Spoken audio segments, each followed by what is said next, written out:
13 নম্বর রানী রাসমণি রোডের এই বাড়ি হলো জানবাজার রাজবাড়ির কাছারি বাড়ি। ঠাকুর দালানের ঠিক উল্টো দিকে দোতলায় রানী রাসমণির জমিদারির কার্যালয়। তপ্ত কাঞ্চনবর্ণ দেবী মূর্তির এই পুজো রানী রাসমণি নিজে শুরু করা পুজো।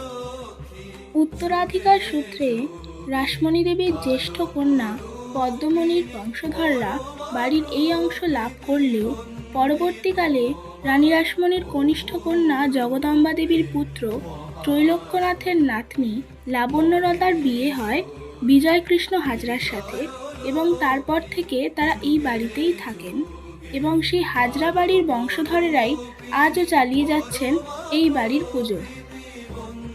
লোকমুখে তাই এই বাড়ির পুজো আজ হাজরা বাড়ির পুজো নামেই বিখ্যাত।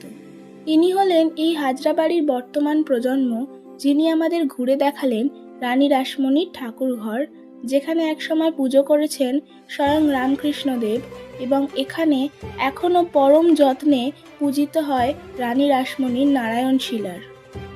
থিম পুজোর কোলাহল থেকে দূরে শহরের বুকে এই বাড়ি থেকে ঘুরে আসতে পারেন ইতিহাসের পরোক্ষদর্শী হয়ে উঠতে।